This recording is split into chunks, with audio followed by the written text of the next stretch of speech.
আসসালামু আলাইকুম রহমতুল্লাহ। আশা করি মহান আল্লাহ তাআলার রহমতে সকলে ভালো আছেন। আজকে আপনাদেরকে একজন আল্লাহর ওলির জীবনী সম্পর্কে বলবো, যার নাম হযরত উতবা বিন গোলাম রাদিয়াল্লাহু আনহু। তিনি এক রূপসীর প্রেমে পড়ে গেলেন। দারুণ দুর্নিবার প্রেম, প্রচণ্ড আসক্তি। তার এই প্রেমের কথা অবশ্য গোপন না করে তিনি সুন্দরীর কাছে পৌঁছে দিলেন। রূপসী শুধু রূপসী নন, পরম বিদ্যুষীও বটে। তিনি তরুণের প্রেমাসক্তির খবর শুনে এক দাসীকে তার কাছে পাঠালেন, যে তরুণের কাছে জেনে আসবে তিনি তার দেহের কোন অঙ্গটি দেখে এতদূর আকৃষ্ট হলেন।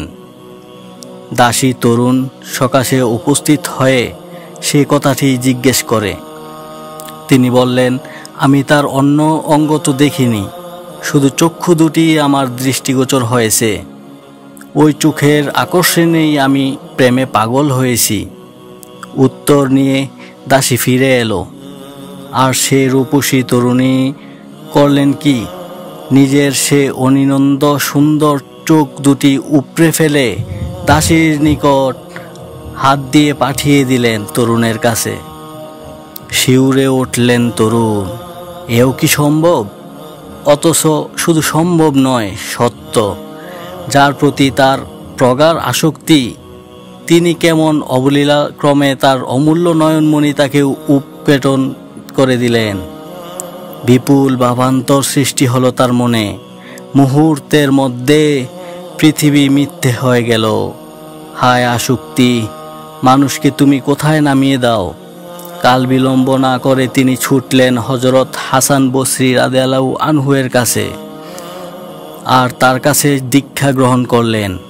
শুরু হয়ে গেল তার কঠোর জীবন সাধনা, এবং অনন্ত করুণাময়ের অশেষ ইচ্ছায় তিনি সিদ্ধিলাভ করলেন। সফলকামী সাধকের নাম হযরত উতবা বিন গোলাম রাদিয়াল্লাহু আনহু। হযরত হাসান বসরি রাদিয়াল্লাহু আনহুয়ের মুরিদ, এক উজ্জ্বল ভক্ত। যেমন গুরু তেমনি শিষ্য। সাধনার শীর্ষবিন্দুতে পৌঁছে তিনি যা ইচ্ছা করতেন, আল্লাহর রহমতে তাই করতে পারতেন। একদিন স্বয়ং গুরু দেখতে পেলেন হযরত উতবা বিন গোলাম রাদিয়াল্লাহু আনহু দিব্যি পানির উপর দিয়ে হেঁটে যাচ্ছে। অবাক হয়ে তিনি শিষ্যকে জিজ্ঞেস করলেন, এ ক্ষমতা তুমি কোথায় পেলে? শিষ্য উতবা বিন গোলাম রাদিয়াল্লাহু আনহু বললেন, আপনি আমাকে যা নির্দেশ দেন আমি মনে প্রাণে তা পালন করি। তাছাড়া আপনি তো এই কাজগুলো 30 বছর আগে করতেন। আল্লাহ পাকের অসীম করুণায় আমি এখন এগুলি করতে পারি।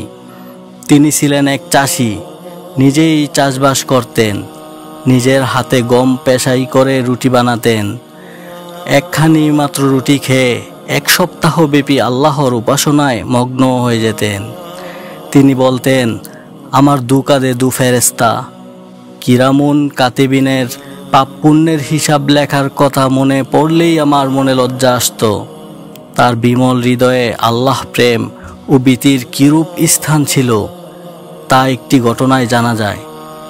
তখন শীতকাল, কনকনে শীত নেমেছে। একদিন দেখা গেল মাত্র একটি জামা গায়ে জড়িয়ে হযরত উতবা বিন গোলাম রাদিয়াল্লাহু আনহু বিমূঢ় মুখে দাঁড়িয়ে আছেন এক প্রতিবেশীর বাড়ির দেয়ালের কাছে। ভীষণ শীতেও তার গায়ের জামাটি ভিজে উঠেছে ঘামে। এভাবে এ অবস্থায় দাঁড়িয়ে থাকার কারণ জিজ্ঞেস করলে তিনি বললেন, কিছুদিন আগে তার বাড়িতে কয়েকজন অতিথি এসেছিলেন। খাবারের পর তারা হাতের তেল চর্বি ছাড়াবার জন্য ওই দেয়ালের কিছু মাটি খসিয়ে নিয়ে হাত মর্দন করেন, তারপর পানি দিয়ে হাত ধুয়ে ফেলেন। কিন্তু বাড়ির মালিকের অনুমতি নেওয়া হয়নি। তিনি অবশ্য প্রতিবেশীকে সে কথা জানিয়ে তার কাছে ক্ষমা চেয়ে নেন। কিন্তু তবুও কি যে হয়, এখান দিয়ে গেলেই তার অপরাধবোধ জেগে ওঠে। মনে হয় বিনা অনুমতিতে দেয়ালের মাটি ব্যবহার করা ঠিক হয়নি। এই অন্যায় কাজের জন্য রোজ কিয়ামতে আল্লাহ যদি বলে ফেলেন, তার অতিথি যখন এই কাজ করেছে তখন এর জন্য দায়ী তিনি। তখন কি উত্তর দিবেন এ বই তিনি বিবর্ণ হয়ে যান। হযরত উতবা বিন গোলাম রাদিয়াল্লাহু আনহু ছিলেন ধ্যানমগ্নতা বা ভাব তন্ময়তার প্রতিমূর্তি। জনবহুল রাস্তার মধ্য দিয়ে পায়ে হেঁটে তিনি এসেছেন হযরত আব্দুল ওয়াহেদ বিন জায়েদ রাদিয়াল্লাহু আনহু এর কাছে। তাকে জিজ্ঞেস করা হলো, বাড়ি থেকে বের হয়ে রাস্তায় আপনার কার কার সাথে দেখা হয়েছে? তিনি নির্দ্বিধায় বললেন, না, কারোর সঙ্গেই আমার দেখা হয়নি। অর্থাৎ আত্মমগ্ন অবস্থায় তিনি জনাকীর্ণ বাজার পেরিয়ে এসেছেন। একদিন তার মা বললেন, নিজের দিকে একটু যেন আমার দেহ মনের কিছু সুখ শান্তিরও প্রয়োজন আছে।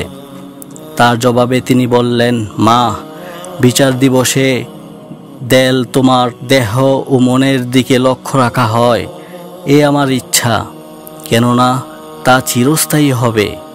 জগৎ সংসার তো শুধু জগৎ সংসারের জন্য। এখানে সাময়িক দুঃখ কষ্ট সহ্য করে যদি অনন্তকালের সুখ শান্তি অর্জন করা যায়, তবে তার চেয়ে আর সৌভাগ্যের কি আছে? খুব সাদাসিধে মানুষ ছিলেন তিনি। খাবার দাবার কিংবা বেশভূষার প্রতি কোনো মনোযোগ ছিল না। বস্তুত কৃচ্ছ সাধনার মধ্যে তিনি তার জীবন কেটেছে।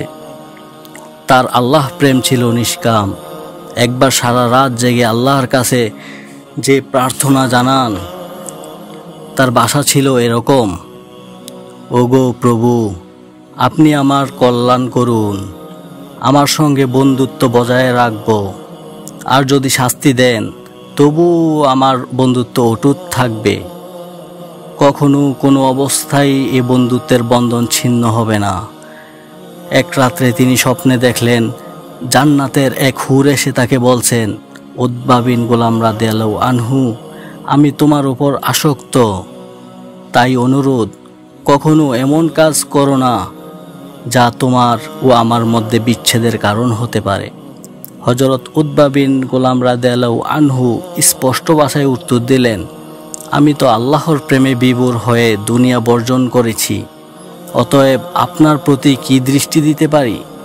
অনুরুদ্ধ হয়ে কখনো কখনো তিনি তার অলৌকিক শক্তির পরিচয়ও দিয়েছেন। একজনের অনুরোধ ছিল তাকে কিছু খুরমা জোগাড় করে দিতে হবে। সাথে সাথে তার থলে থেকে কিছু টাটকা খুরমা তাকে বের করে দেন। তার অন্তিম মুহূর্তটি বড় বিস্ময়কর। হযরত উতবা বিন গোলাম রাদিয়াল্লাহু আনহু এর ইন্তেকালের শ্রেষ্ঠ তাপসী হযরত রাবেয়া বসরি রাদিয়াল্লাহু আনহু। তার কাছে বহু সাধকের নিত্য যাতায়াত ছিল। একদিন তার দরবারে উপস্থিত রয়েছেন সাধক শাম্মাক রাদিয়াল্লাহু আনহু ও হযরত জুনজুন মিশরি রাদিয়াল্লাহু আনহু।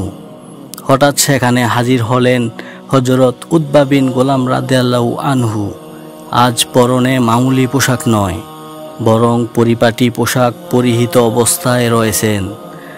তার দিকে চোখ রেখে হযরত শাম্মাক রাদিয়াল্লাহু আনহু বললেন, আপনাকে দেখে কিছুটা দেমাগী মনে হচ্ছে। হযরত উতবা বিন গোলাম রাদিয়াল্লাহু আনহু বললেন, তা হতেই পারে, আমি এক অদম দাস, কিন্তু তবুও মহাপ্রতাপশালী আল্লাহর দাস, অতএব তার কি কোনো প্রভাবই আমার মধ্যে পড়বে না?